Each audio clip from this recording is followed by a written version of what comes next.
What is going on YouTube? It's your boy Dollar Mike and I'm back at it again with another video, and today we have to talk about credit cards and credit card debt. Well, currently and collectively, Americans have $1.2 trillion in credit card debt. We have to tackle this debt head on, and the best way to do it, to my understanding, is to give you some understanding of the basics of credit cards. So in today's video, we're pretty much going to go over everything you need to know about paying for your credit card statement, all that kind of good stuff. We're not going to waste any time. We're jumping right into the video. Let's go.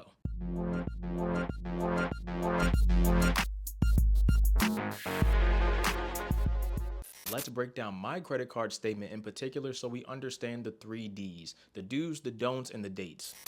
I think I just made that up, but regardless, we're going to run with it. Right here is one of my credit card statements. This is from my Chase Sapphire credit card in particular, but credit card statements will look similar, but not exact. So this is my Chase Sapphire one here, but here is also an example of my Bank of America credit card statement. And right there is an example of my American Express credit card statement. They all use the same terminology and such. So just pick up whatever credit card statement you have or whatever for whatever credit card or financial institution, bank, or whatever that you use, and we'll rock with it. Either way, definitely follow along with your credit card statement so you understand everything you need to know about how to pay your credit card. So let's get some terminology out the way first. And the first thing we're going to look at, as you can see, here's the entire credit card statement. But the first thing we're going to look at is the opening and closing date. For me personally, this is one of my recent statements. So the opening date here we see is February 15th of 2025. And the closing date here we see is March 14th of 2025. This opening and closing date is where you can make all your purchases, and that's what will show up on your statement at the end of the month or whenever you receive your statement. This will be a 28 to 31 day period, otherwise known as your billing cycle. In my particular case, I made $2,764.64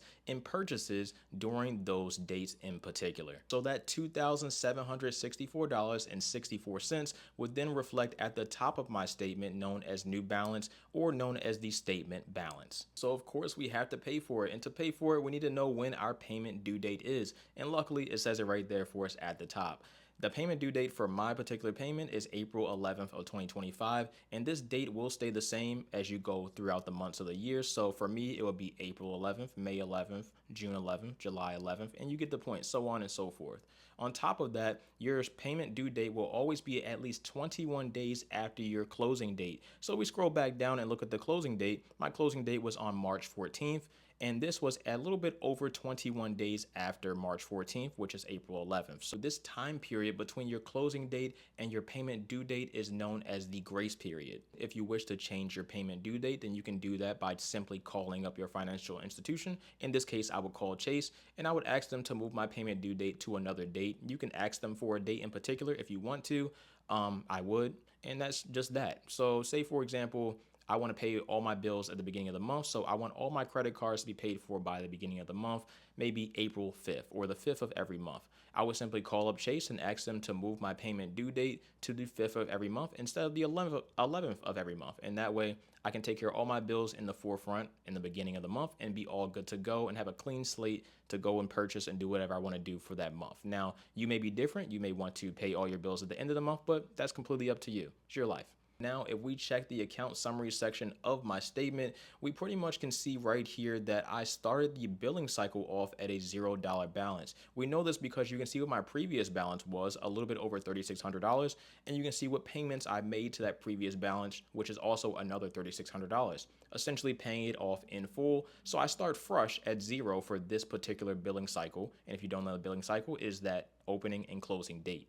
All the days in between that opening and closing date is your billing cycle. Lock in. Now, this number will obviously be different for you for a lot of different reasons. We're not the same person. We don't spend the same amount of money. And lastly, if you didn't pay your balance in full, then that balance would then carry over to the next billing cycle. So if you paid everything but $100, then that extra $100 will be added to the next billing cycle when your statement comes out. Your credit card statement will also include an itemized list of everything you bought during that billing cycle, so you know exactly where you spent your money at and how much you spent. In my case, like we mentioned before, it was that $2,764.64. Now, you could also have fees and interest charges applied to this new balance or your statement balance if you did not either pay your balance in full the previous month or if you paid late the previous month. Either of these things applied to me, therefore it's zero in both of those rows, and obviously the new balance reflects as the $2,700. Now we need to get into the minimum payment due, which in my case is $40. The minimum payment due will either be 1 to 2% of your statement balance,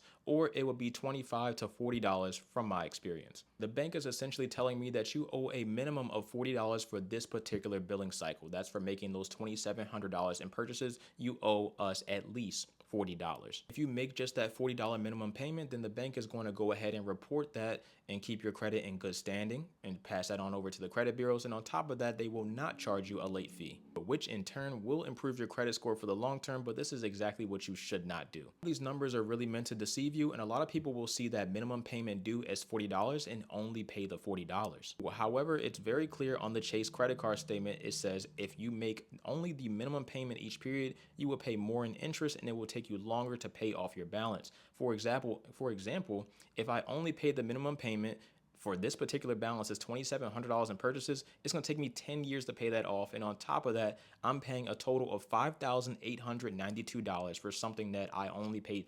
$2,764 for. So definitely not what you want to do at all in any circumstance. They also give me another option where if you pay $103 a month, you'll pay it off in about 3 years instead of 10 years, which is great. But no, we need to pay this balance off in full every single month. Now those interest charges look insane. And you have to think about this. Life doesn't just stop when you get one credit card statement. Life continues to move on. So if you don't pay that balance in full, in my case, if I don't pay that $2,764.64 in full, then a little bit of money is going to carry over to the next statement, which is going to be added to interest, and the cycle continues. Something could happen in my life, an emergency could happen, and I have to put even more money on my credit card. Now, even more money is added in interest for the next month. Simply put, this is a easy yet very dangerous cycle to fall into, and one of the hardest things to get out of. Now, if you don't understand the concept of interest and how it's calculated and whatnot, I'm not going to dive too deep into that in this particular video, but I will make a separate video going over just that. Just know if you don't pay for it in full, you'll be charged extra. But now lastly, this is lifestyle finance. So I have a different life than you have. I have a different financial situation than you have. So naturally, we have to take different actions to tackle our debt. If you cannot pay the statement balance off in full by that payment due date, then by the bare minimum, at least make sure you pay the minimum payment, which is in my case, $40.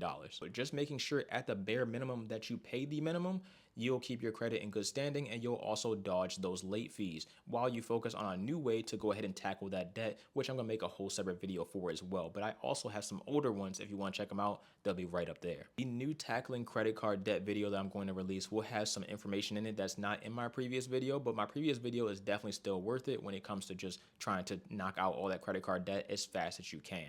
Either way, it'll feature some of the same things from that video, but some new stuff as well to help you along your journey. That's all I really have for today's video. I don't want to go too in depth with this, but just understand some of the D's that we talked about before: do's, don'ts, and dates. So do pay your balance in full if possible. If not possible, make sure you make at least that minimum payment before the payment due date, no matter what. That's all I ask. Another do is to know when your payment is actually due, because you want to avoid interest charges and you also want to avoid late fees. You by all means could have the money to pay for your credit card debt, but you pay late, so you're paying extra. You don't want to do that. Last do I have is to be proactive. Go grab your credit card statement right now, rewatch this video, do whatever you gotta do, set reminders to make sure you can take care of all your debt on the time it's supposed to be taken care of and not late. It's super easy to get into credit card debt and it's super hard to get out. Don't ignore it. This problem will not go away. In fact, it's only gonna get worse, and it's gonna get worse faster with time. And lastly, the dates. Understand what you signed up for and make sure you know what everything means on your credit statement. That is the bare minimum. It's just simple knowledge that you can take 5 minutes out your day to learn quickly and then go forward and be great. This is your life, and we're talking about lifestyle finance. So that's all I really got. Thank you for watching as always. If you need to rewatch, by all means rewatch. If you have any questions, drop them down below in the comment section. And if somebody may already know about this information and somebody else is asking a question, by all means reply to them in the comment section and I'll be down there as well to respond. So let me know if you got anything. I'll catch you guys in the next video. I'm out. Take care of yourselves. Stay safe, stay positive, stay hydrated. Dollar Mike. Peace.